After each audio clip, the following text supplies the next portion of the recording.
Hello and welcome back to the Verdict Zone, the only place where we turn emotional betrayal into a matter of high justice. Today's case is a masterclass in deception and revenge. It involves a boyfriend, a best friend, and a lookalike cousin, and it all culminates in a catastrophic financial collapse that you have to hear to believe. Let's set the stage. Our protagonist, we'll call her Sarah, had been with her boyfriend Jake for a while. But for the last year, things had turned toxic. Jake subjected her to unrelenting emotional abuse, constantly accusing her of cheating. It was a classic case of projection, a manipulative tactic to deflect from his own vile actions. Sarah felt like she was going crazy, constantly defending herself against baseless accusations, trying to prove her loyalty to a man who didn't deserve it. The truth, as it so often does, came out in the most painful way. Sarah's best friend Teresa had her suspicions. She couldn't stand seeing her friend being treated so poorly. So, she did a little digging. What she found was damning. It was Jake's profile on a dating app, filled with messages that revealed his true colors. He wasn't just looking. He was actively pursuing other women. But the most gut-wrenching part was a message he sent to another woman, explaining why he was still with Sarah. He wrote, and I quote, "She pays half the rent and does all the cooking and cleaning. It's just convenient right now." Convenient. That's all she was to him. A convenience.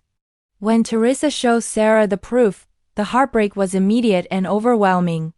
But through the tears, a different emotion began to surface: rage. The accusations, the gaslighting, it all made sense now. He wasn't just a cheater, he was a user, a parasite. And at that moment, they decided he wouldn't just be dumped. He would be dismantled. This is where the plan kicks into high gear. Sarah wasn't alone. She had Teresa, and she had a secret weapon, her cousin, Vicky. Now, Vicky wasn't just any cousin. She was a stunning model who happened to bear a striking resemblance to Sarah. The resemblance was key. It was a psychological jab, a subtle way to mock Jake's taste. The team assembled, and the mission was clear. Vicky would become the honeypot. She was the double agent, tasked with infiltrating Jake's life and turning his own shallow desires against him. The execution was flawless. Vicky, looking absolutely incredible, made her move at the gym, a place Jake frequented to admire himself as much as to work out. He took the bait instantly, completely captivated by this gorgeous woman who seemed so into him. He had no idea he was walking into a perfectly laid trap. Soon Jake was dating Vicky. He was completely obsessed, showering her with attention and, more importantly, his money. He was so blinded by his own ego and Vicky's charm that he never once suspected a thing. Every expensive date, every lavish gift, every supposedly intimate text he sent to Vicky was immediately screenshotted and sent directly to Sarah and Teresa. They watched in real time as he spun a web of lies, all while living under the same roof as the woman he was so cruelly betraying. The mission was simple: empty his pride and his wallet. They dubbed it the Fund for Karma. Vicky, playing her role to perfection, started making demands. She needed a new piece of jewelry. She wanted a designer handbag. How about a spontaneous weekend trip to a fancy resort? Jake, desperate to impress his new flame, paid for it all. He put it on credit cards, completely oblivious to the financial hole he was digging for himself. Every single item Vicky extracted from him, the necklaces, the bags, the clothes, became a trophy for Sarah. It was a tangible collection of his betrayal, but instead of representing pain, it represented power. Meanwhile, the cash from the trips and other expenses wasn't just disappearing. It was being funneled directly into what the girls called the Revenge Fund. This fund was used exclusively for Sarah and Teresa. While Jake was sweating over his mounting credit card bills, Sarah and Teresa were enjoying spa days, luxury treatments, and expensive relaxation trips. They were literally healing from his betrayal using his own money. The irony was poetic. And through it all, Jake's arrogance never wavered. He'd come home to the apartment he shared with Sarah, the woman paying for half of his life, and in texts to his friends, He would refer to her as his Roomba that also pays rent. He saw her as an appliance, a utility. He had no idea that this Roomba was orchestrating his complete and utter downfall. The debt piled up fast. Jake was in deep, and the pressure was mounting. In a final, mind-boggling act of delusional desperation, he decided the solution to all his problems was to lock Sarah down for good. He proposed. With a laughably small ring he probably bought with the last of his credit, he got down on one knee and asked his long-term girlfriend, the woman he was actively cheating on with her own cousin, to marry him. Sarah, of course, knew the proposal was just another manipulation. But she saw her opening. She played along, feigning surprise and happiness. Just a few days after the pathetic proposal, Jake dropped the real bomb.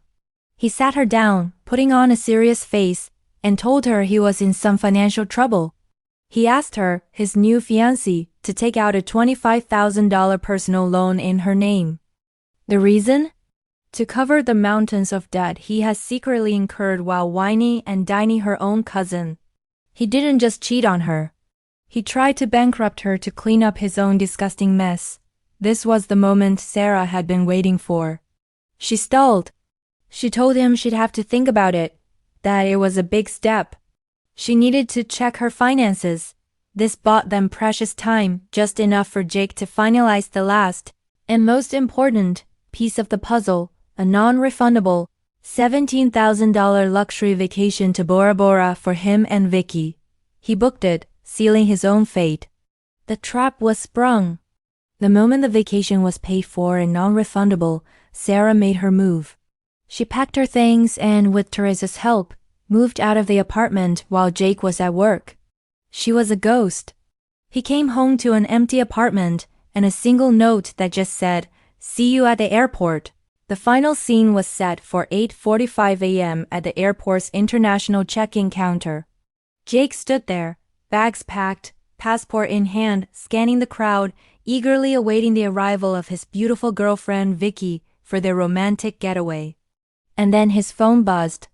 It was a message from Vicky. He opened it, and his world collapsed. It was a selfie.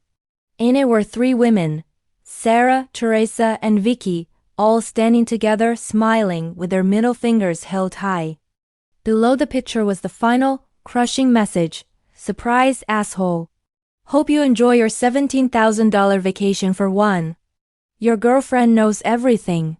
The color drained from Jake's face.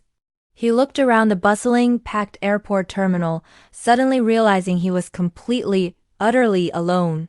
His public dismantling was complete.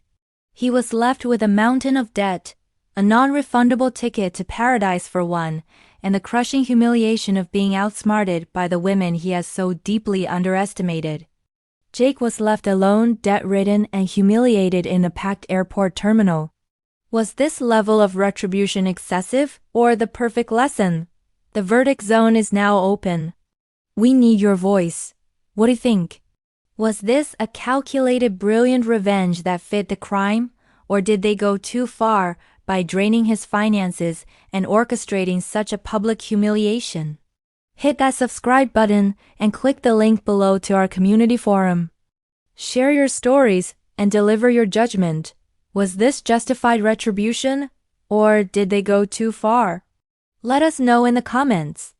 We'll see you in the next case.